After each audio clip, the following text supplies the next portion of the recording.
The summer heat shimmered like a mirage over Oakwood Estates, where manicured lawns and pristine fences marked the battlefield of suburban territorial warfare. Sarah Matthews stood at her kitchen window, her fingers wrapped tightly around a steaming mug of coffee, watching the Hendersons' moving truck rumble into the driveway next door.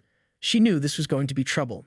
Mark Henderson strutted across the perfectly trimmed grass, clipboard in hand, measuring tape dangling from his belt like a weapon of precision. His wife, Linda, followed behind, her designer sunglasses reflecting the meticulously planned landscape that would soon become their personal kingdom. From the moment they purchased the property 3 months ago, they had been nothing short of obsessive about every single inch of the boundary line. Sarah had lived in this neighborhood for 15 years. She knew every crack in the sidewalk, every whispered gossip, and most importantly, she knew exactly where the property lines truly lay, a fact that the Hendersons were about to learn in the most uncomfortable way possible. The dispute had started innocently enough. A week after moving in, Mark had approached Sarah with a polite but firm request to adjust her fence. "It's approximately 6 inches over our property line," he had explained, his voice dripping with a corporate efficiency that made Sarah's skin crawl. She had smiled, nodded, and done absolutely nothing. What Mark didn't know, what none of the neighbors knew, was the secret that lay just beneath the surface of her meticulously maintained backyard, a secret that would turn their petty boundary dispute into a legal nightmare they never saw coming.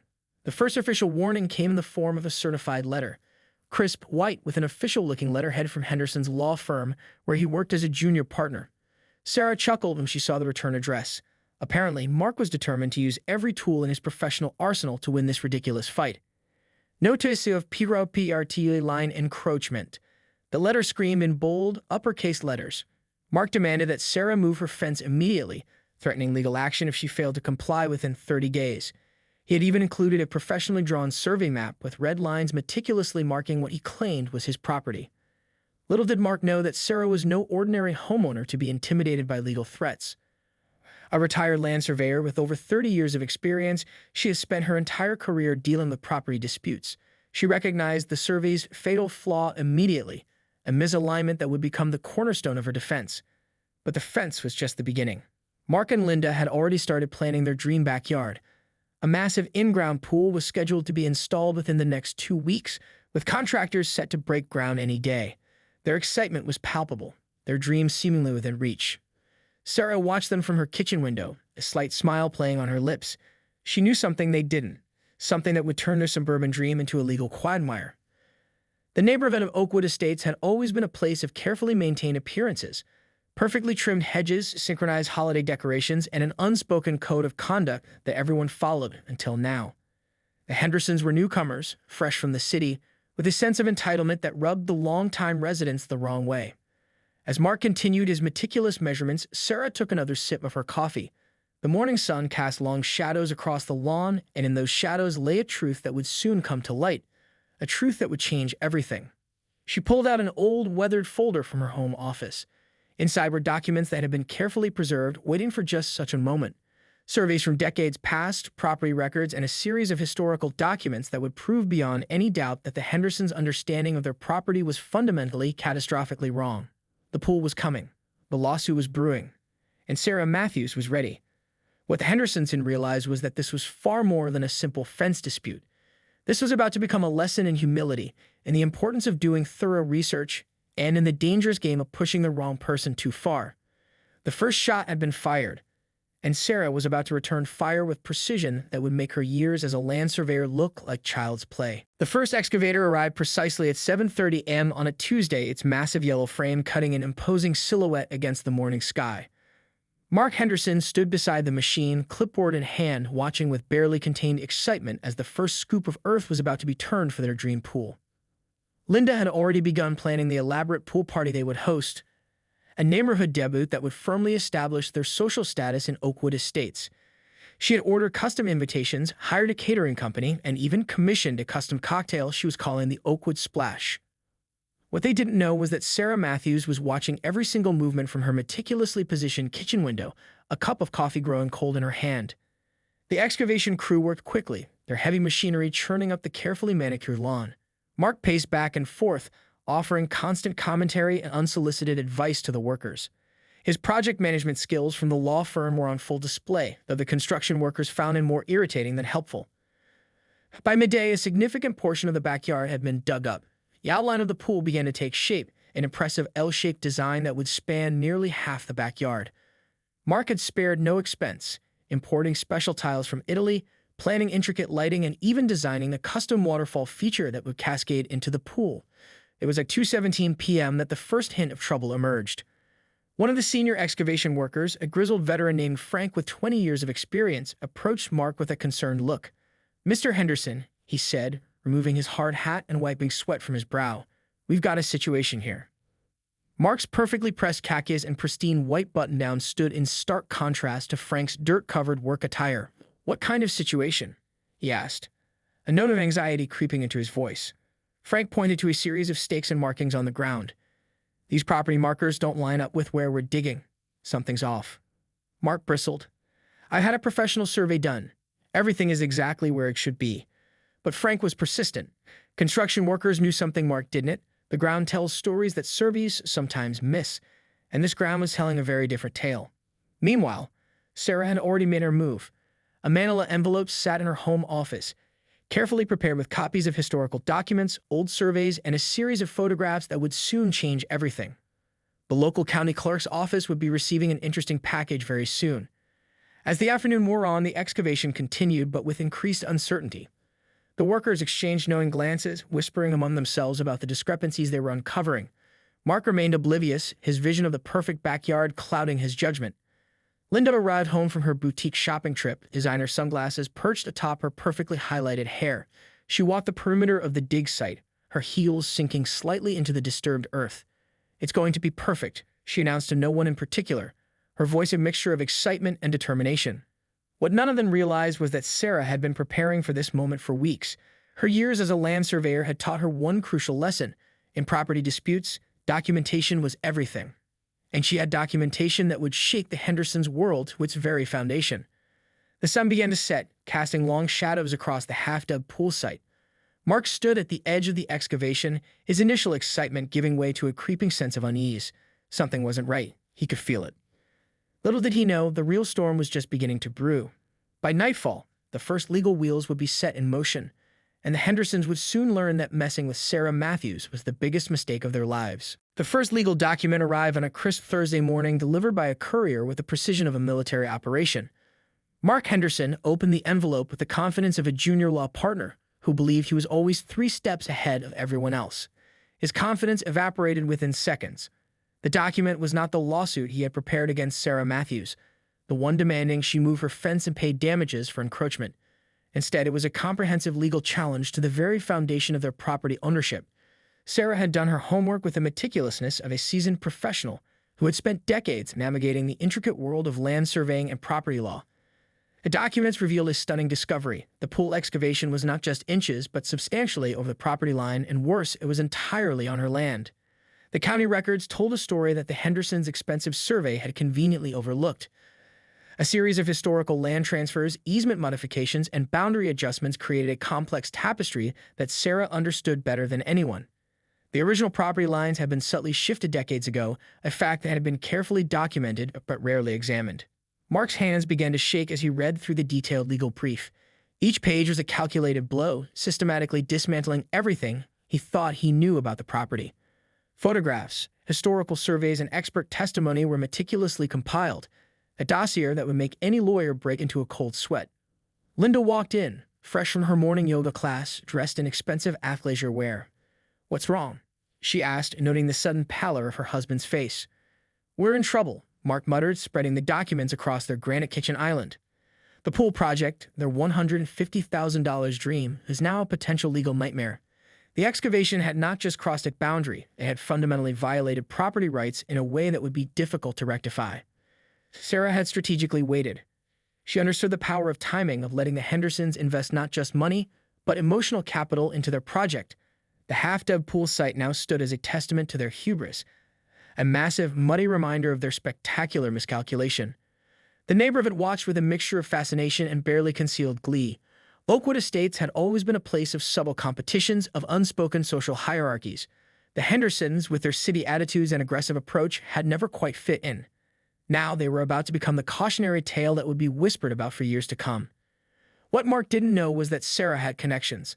Not just professional connections, but deep-rooted relationships within the local legal and municipal community. Her decades of work as a land surveyor had earned her respect and a network that ran deep. The county assessor's office, the local historical society, even the old-timers at the municipal records department, they all knew Sarah Matthews, and they all understood the meticulous nature of her work. By noon, Mark had called his law firm. The conversation was not going well. His colleagues, while professionally courteous, made it clear that the evidence against him was overwhelming. The pool excavation had created what lawyers refer to as a clear and demonstrable trespass, a legal term that would haunt the Hendersons for years to come. Linda began to realize the magnitude of their mistake. Their dream pool, their carefully planned backyard renovation, the neighborhood party they had envisioned, all of it was now hanging by a thread. Sarah sat in her home office, a sense of calm determination radiating from her. This wasn't about winning or losing. This was about respect, about understanding the true meaning of property rights, about teaching newcomers that shortcuts and aggressive attitudes have consequences. The excavation equipment sat idle. The half-dug pool was a monument to a battle the Hendersons didn't even know they had already lost. And Sarah Matthews was just getting started. The courtroom was a study in controlled tension. Polished wood paneling and harsh fluorescent lights created an atmosphere that was simultaneously formal and oppressive. Mark Henderson sat at the defendant's table, his once crisp suit now looking slightly rumpled, his confident demeanor replaced by a nervous energy that radiated from every pore. Sarah Matthews sat directly behind him, her posture straight, her expression calm, the very picture of composed determination. Their legal battle had become the talk of Oakwood Estates. Neighbors who had previously maintained a polite distance now openly discussed the case, trading whispers in grocery store aisles and during morning dog walks. The local community newspaper had even run a front-page story delicately titled "Neighborhood Dispute Reveals Complex Property History." Judge Elizabeth Ramirez was not someone to be trifled with. A no-nonsense jurist with 40 years of experience, she had seen every type of property dispute imaginable. She adjusted her reading glasses and studied the mountain of documentation that Sarah had meticulously compiled. "Mr. Henderson," she began, her voice cutting through the courtroom like a sharp knife, "would you care to explain how a professional lawyer managed to begin construction of a significant infrastructure project without a comprehensive understanding of the property boundaries?" Mark's lawyer, a seasoned litigator named Robert Caldwell, shifted uncomfortably. This was not going according to plan. The evidence was damning. Sarah had brought forward historical documents dating back to the 1950s, a complex trail of property transfers, easements, and boundary modifications that told a story far different from the Hendersons' understanding. Each document was a precisely placed piece of a legal puzzle that left no room for interpretation. Aerial photographs from different decades, original land survey documents, municipal records, Sarah had assembled a comprehensive narrative that demolished the Hendersons' claims piece by piece. Her years as a land surveyor had prepared her for this moment, teaching her that in property law, documentation was everything. Linda Henderson sat beside her husband, her carefully maintained composure beginning to crack. The designer outfit she had chosen for court now seemed like an act of defiance against the mounting evidence. Her dream of the perfect backyard, the elaborate pool party she had planned, was evaporating before her eyes. The financial implications were staggering. Not only had they already spent over $150,000 on the pool excavation, but they were now facing potential additional damages for unauthorized land use. The half-dug pool in their backyard had become a $250,000 mistake. The plaintiff, Judge Ramirez, continued referring to Sarah, has provided irrefutable evidence that the current pool excavation is not only over the property line, but is entirely situated on her legal property. Mark's attempt to argue was cut short. His own professional background as a lawyer made his mistake even more egregious. He had relied on a survey that was at best incomplete, at worst deliberately misleading.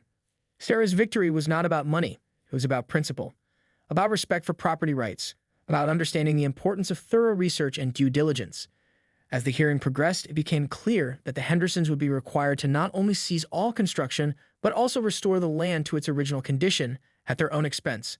The cost would be substantial, potentially reaching close to $300,000 when all was said and done.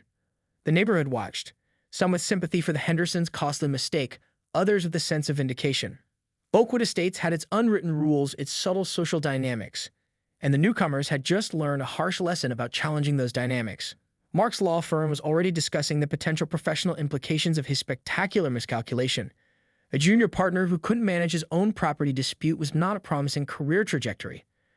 As the judge prepared to deliver her final ruling, Sarah sat absolutely still. She had known the outcome long before stepping into this courtroom. This was never about winning. It It was about protecting what was rightfully hers. The final blow was about to fall. 6 months after the court ruling, Oakwood Estates had changed. The half-dug pool remained a stark reminder of what happened when newcomers failed to respect the neighborhood's unwritten rules. The Hendersons' house was now on the market. Sarah Matthews tended to her garden, watching as yet another real estate agent's car pulled up to the Henderson property. Linda's perfectly manicured landscaping had been destroyed during the restoration process, the yard a patchwork of excavated dirt, exposed roots, and broken dreams. Mark's career had taken a significant hit.